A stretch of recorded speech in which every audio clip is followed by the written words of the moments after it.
Hello दोस्तों, English with Shashi online YouTube platform पर मैं शशि दोस्तों फिर से आपका एक बार स्वागत करती हूँ। स्टूडेंट्स, जैसे कि हम सब देख रहे थे कि मैं आपको जो टॉपिक पढ़ा रही थी वो हम पढ़ रहे थे एक्टिव एंड पेसिव वॉइस, जिसके बारे में एक बेसिक इन्फॉर्मेशन मैं प्रीवियस वीडियो में दे चुकी हूँ। अब आज हम एक प्रॉपरली स्टार्ट करते हैं। हम कुछ भी नहीं छोड़ेंगे दोस्तों। मैं आपको छोटी से छोटी भी आपकी इस टॉपिक के बाद में आपकी कभी भी एक्टिव पेसिव वॉइस में गलती नहीं होगी। मैं एक एक चीज आपको बारीक से बताऊंगी, सारा डिटेल में समझाऊंगी।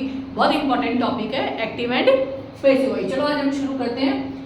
पहले मैं आपको बता चुकी थी कि एक्टिव और पेसिव क्या है। अब हम देखिए, सिंपल सा फंडा है दोस्तों। आपका जो मेन फोकस है इसमें वर्ब चेंज होती है कि अगर हमारी एक्टिव वॉइस इस टेंस में है तो जब हम एक्टिव से उसको पेसिव में कन्वर्ट कर रहे हैं तो हमारा क्या चेंजेस हो रहे हैं वो सारा। और यहाँ हमें बेसिकली दोस्तों थोड़ा सा टेंस के बारे में भी नॉलेज होना चाहिए कि इस टेंस में कौन से टेंस में कौन सी वर्ब यूज होती है। तो जब हम उसको एक्टिव से पेसिव में कन्वर्ट करेंगे तो हम क्या यूज करेंगे, बस एक छोटा सा से प्रैक्टिस की जरूरत है। मैं जब आपको इसके रूल समझाऊं उसके बाद आप इससे रिलेटेड ज्यादा से ज्यादा एग्जांपल सॉल्व करिए, उतनी ही आपकी प्रैक्टिस जो है वो परफेक्ट बनेगी। तो चलिए स्टूडेंट शुरू करते हैं आज की class. Active and passive voice हमारा टॉपिक है, जिसमें से मैं आज आपको शुरू करती हूँ। बेसिकली मोटी मोटी बात ये है दोस्तों कि मैंने आपको बताया था कि अगर आपके पास में एक्टिव वॉइस में सब्जेक्ट, वर्ब और ऑब्जेक्ट दे रखा है तो जब हम उसको पेसिव में कन्वर्ट करेंगे तो हम ऑब्जेक्ट को यहाँ ले आएंगे। उसके बाद में हमारी वर्ब की हमेशा थर्ड फॉर्म रहेगी।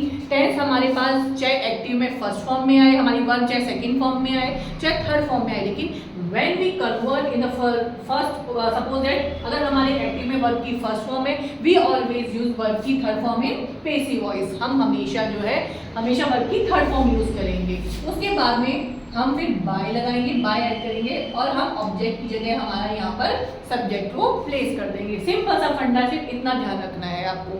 अब हमें जो दूसरा ध्यान रखना है कि यहाँ पर जो हमारी वर्ब है कौन से टेंस में आ रही है और जब हम उसको एक्टिव से पेसिव में कन्वर्ट करेंगे तो हम किस टेंस में बदलेंगे। तो आज सबसे पहले मैं जो टेंस ले रही हूँ कि जब हमारे पास एक्टिव वॉइस में, मैंने आपको बताया था कि एक्टिव पेसिव वॉइस में जो एक्टिव के अंदर जो सब्जेक्ट जो हमारा डूअर होता है वो एक्टिव होता है, काम को करने वाला। हमेशा दोस्तों एक बात ध्यान रखिए कि जब भी हम टेंस पढ़ते हैं, जब भी हम टेंस के बारे में डिस्कस करते हैं तो एक जनरली मैं आपको बेसिक बात बता रही हूँ। जब हम किसी सब्जेक्ट किसी भी टेंस का पैटर्न लिखते हैं, हमारे पास होता है सबसे पहले हम सब्जेक्ट, उसके बाद में हम क्या लेके आते हैं वर्ब, और उसके बाद में हम क्या लेके आते हैं ऑब्जेक्ट लेके आते हैं। देखो दोस्तों, ना तो हमें किसी टेंस का पता उसके सब्जेक्ट से चलता है, ना हमें उसके ऑब्जेक्ट से चलता है कि कौन सा टेंस है। सपोज दैट मैंने यहाँ वाक्य लिखा, शी इज टीचिंग इंग्लिश। ठीक है, ये एक सेंटेंस है जिसका सब्जेक्ट हमारे पास शी है, इज टीचिंग उसकी वर्ब है and English here is object. तो टेल मी स्टूडेंट्स कि यहाँ पर क्या आपको इस सब्जेक्ट से पता चल रहा है कि इस वाक्य में कौन सा टेंस है? क्या आपको ये शी बता रहा है, जो शी प्रोनाउन है, क्या आपको ये बता रहा है कि इसमें कौन सा टेंस है? क्या आपको इस इंग्लिश से पता चल रहा है कि इस वाक्य में कौन सा टेंस है? नहीं मालूम चल रहा ना। हमें मालूम टेंस का पता किससे चल रहा है? ये जो हमारी वर्ब आई है इस टीचिंग, हमें इससे मालूम चल रहा है कि हमारा जो अमुक वाक्य का सेंटेंस है वो कौन से टेंस का है? प्रेजेंट कंटिन्यूअस टेंस का। यानी वर्ब जो होती है वो बताने का काम करती है कि उस वाक्य में कौन सा जो है वो टेंस का यूज हुआ है। अब उसी तरह से हम यहाँ पर बात करेंगे दोस्तों प्रेजेंट इंडेफिनिट टेंस की, कि प्रेजेंट इंडेफिनिट टेंस में अगर एक्टिव वॉइस में, अब सबसे पहले यहाँ मैं आपको आज थोड़ा सा टेंस के बारे में भी बता देती हूँ ताकि आपको समझ में आ जाए। प्रेजेंट इंडेफिनिट टेंस जो होता है जिसमें जैसे हम लिखते हैं ता है, ती है, ते है, ठीक है। जैसे आपका हो गया मैं अंग्रेजी पढ़ाती हूँ, आप पढ़ते हैं, मैं सोता हूँ, मैं खाता हूँ, तो सारी जो भी ये सारी जो विशेषताएं ये है प्रेजेंट इंडेफिनिट की। अब दोस्तों थोड़ा सा यहाँ पर आप प्रेजेंट इंडेफिनिट का स्ट्रक्चर देखिए। सबसे पहले प्रेजेंट इंडेफिनिट टेंस की मैंने आपको बताया कि हर एक टेंस की अपनी इंडिविजुअल आइडेंटिटी होती है जिससे हम उसको पहचानते हैं, ठीक है। सबसे पहले वही काम को करने वाला सब्जेक्ट। प्रेजेंट इंडेफिनिट टेंस में हमेशा वर्ब की फर्स्ट फॉर्म आती है, ठीक है।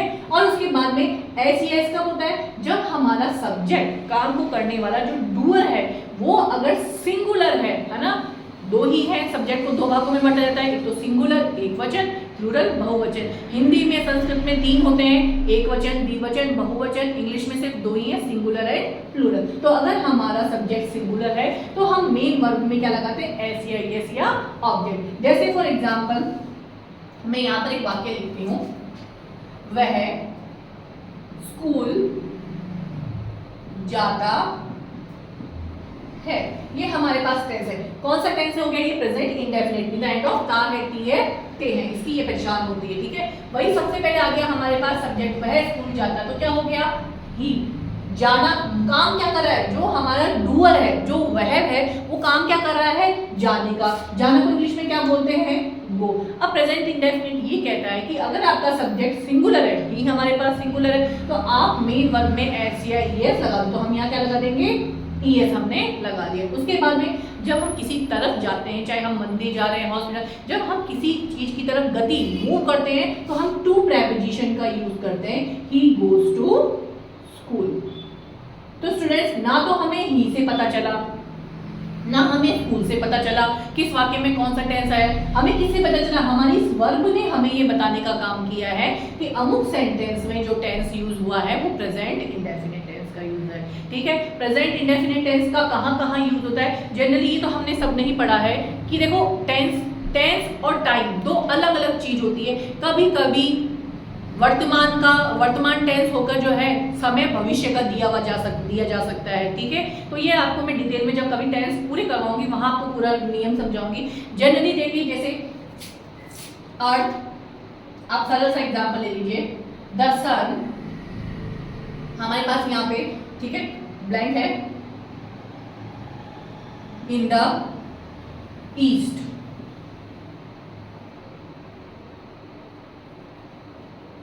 अब हमें यहाँ पर राइज की करेक्ट वर्ब भरनी है।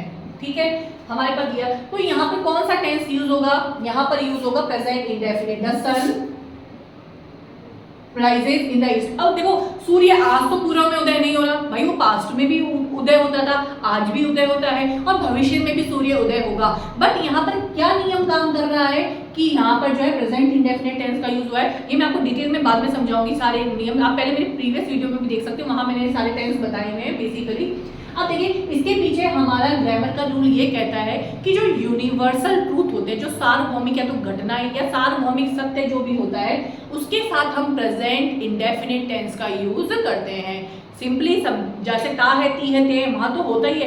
उसके अलावा जैसे हमारे पास वैज्ञानिक कोई भी तथ्य होते हैं, वहां भी हम प्रेजेंट इंडेफिनिट टेंस का यूज करते हैं। और जो यूनिवर्सल फैक्ट्स होते हैं उनके साथ भी हम जो है प्रेजेंट इंडेफिनिट टेंस का यूज करते हैं। सन सिंगुलर एक है, इसलिए हमने यहाँ वर्ब में क्या लगाया। कई बार यहाँ भी गलती हो जाती है, जैसे हमसे पूछ लेते एग्जाम में कि राइज आएगा या राइजेज आएगा, तो यहाँ क्या जाएगा, राइजेज आ जाएगा। तो the sun rises in the east. तो उसी ही तरह से दोस्तों, जो हमने प्रेजेंट इंडेफिनिट टेंस मैंने आपको यहाँ बताया, सब्जेक्ट प्लस वर्ब की फर्स्ट फॉर्म प्लस ऑब्जेक्ट हो गया। अगर हमारे पास एक्टिव वॉइस में ये दिया हुआ है स्ट्रक्चर, तो जब हम इस प्रेजेंट इंडेफिनिट को पेसिव में कन्वर्ट करेंगे, ठीक है, तो क्या हो जाएगा, वही उसकी पेसिव क्या बनेगी, हमने ऑब्जेक्ट को क्या बनाना है, सब्जेक्ट, तो वर्ब की फर्स्ट फॉर्म जो है वो किसमें चेंज हो जाएगी, is am are plus verb की थर्ड फॉर्म में, बाद में बाय प्लस सब्जेक्ट। यहाँ मैंने दोस्तों कुछ एग्जांपल लिखे हैं, जैसे ही राइट्स अ लेटर। देखिए, इसका हमें वर्ब पे फोकस करिए, ना तो सब्जेक्ट ना। यहाँ हमारे पास वर्ब क्या दे रही है, राइट्स, वर्ब की फर्स्ट फॉर्म, वर्ब की फर्स्ट फॉर्म है एस या ईएस है, कौन सा टेंस हो गया, प्रेजेंट इंडेफिनिट। अब प्रेजेंट इंडेफिनिट की पेसिव क्या बोलती है कि जब आप एक्टिव से पेसिव में कन्वर्ट करें तो is am are plus verb की थर्ड फॉर्म लगा दीजिए। यही हो गया, ही हमारा यहाँ पे क्या हो गया, सब्जेक्ट, वर्ब की फर्स्ट फॉर्म, ए लेटर हमारा क्या हो गया, ऑब्जेक्ट। ये हमारा किस में है, एक्टिव वॉइस में। अब यही हमें पेसिव बनाना है, तो हमें बच्चों क्या लेके आना, सबसे पहले ऑब्जेक्ट को हमें क्या बनाना है, सब्जेक्ट बनाना है। हमारा यहाँ ऑब्जेक्ट क्या है, ए लेटर, तो ये आ गया हमारे पास ए लेटर। अब हमें क्या लेके आना है, इज एम आर में से लेके आना है। तो इज कब आता है, जब हमारा सब्जेक्ट क्या हो, सिंगुलर हो। Am only and only I के साथ आता है, और आर किसके साथ आता है, जब हमारा सब्जेक्ट क्या दे रखा हो, प्लूरल दे रखा हो। तो यहाँ पर ए लेटर सिंगुलर है, तो हमारी वर्ब क्या आ जाएगी, हेल्पिंग वर्ब इज आ जाएगी। आ गया इज। अब वही, चाहे हमारे पास यहाँ वर्ब की फर्स्ट फॉर्म हो, सेकेंड फॉर्म हो, लेकिन हमें पेसिव बनाते समय वर्ब की हमेशा थर्ड फॉर्म ही यूज करनी है, और राइट की थर्ड फॉर्म होती है रिटर्न। रिटर्न। अब वही हमें क्या ऐड करना है, बाय वर्ब के बाद में अब हम सब्जेक्ट को क्या बना देंगे, ऑब्जेक्ट। कल की मैंने प्रीवियस क्लास में वहां आपको पर्सनल प्रोनाउन का चेंज बताया था कि किस तरह से आई चेंज होता है मी में, वी चेंज होता है अस में, ही चेंज होता है हिम में, शी चेंज होता है हर में। तो जब हम ही सब्जेक्ट को इधर ऑब्जेक्ट के स्थान पर लेके जाएंगे तो यहाँ क्या हो जाएगा, हिम। तो a letter is written by, ये हो गया इसका पैसिव स्ट्रक्चर आ गया। अब वही आप दूसरा वाक्य देखिए, राम किल्स रावण।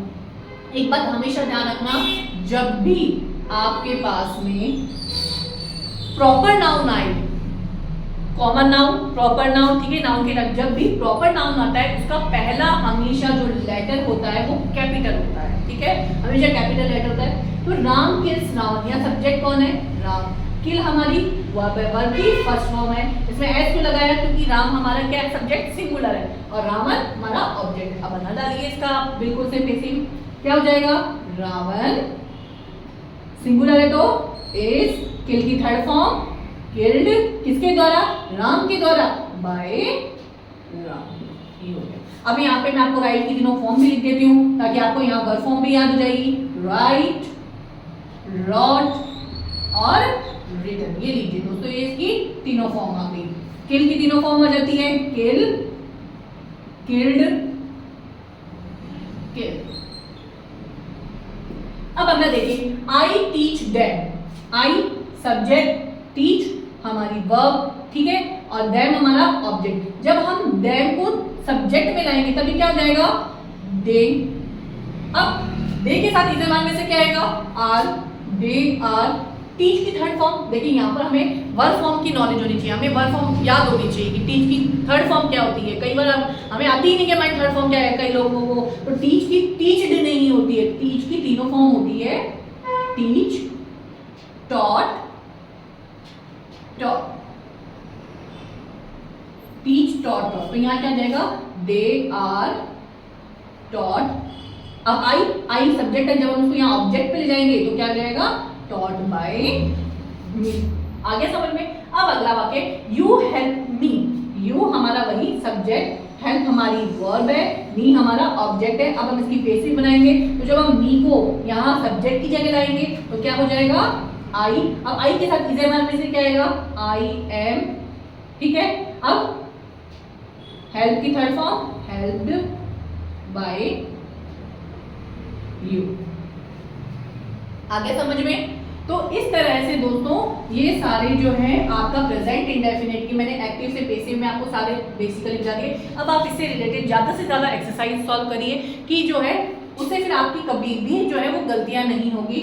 ये जो मैंने चेंज बताया है आपको प्रेजेंट इंडेफिनिट की, जब आपके पास एक्टिव हो और उसकी जब आप पैसिव कन्वर्ट कर रहे हो तो क्या आएगा, ये बनाने का मैंने आपको यहाँ पर एक तरीका बता दिया है। आप इसकी एक्सरसाइज ज़्यादा से ज़्यादा इसकी एक्सरसाइज सॉल्व करिए, फिर देखिए आपसे दोबारा भविष्य में कभी भी कोई गलत नहीं होगा। और यहाँ मैं आपको प्रेजेंट इंडेफिनिट टेंस के बारे में भी बता चुकी हूँ कि प्रेजेंट इंडेफिनिट टेंस की क्या अपनी पहचान होती है। ठीक है दोस्तों, आगे फिर और मैं आगे आपको और रूल नई नेक्स्ट क्लास में बताऊंगी। अपना प्यार English with Shashi online YouTube channel पर यूं ही बनाए रखिए। Thank you so much. अगर आपको कोई भी किसी भी तरह का डाउट हो आप कमेंट के माध्यम से मुझसे पूछ सकते हैं। Thank you so much.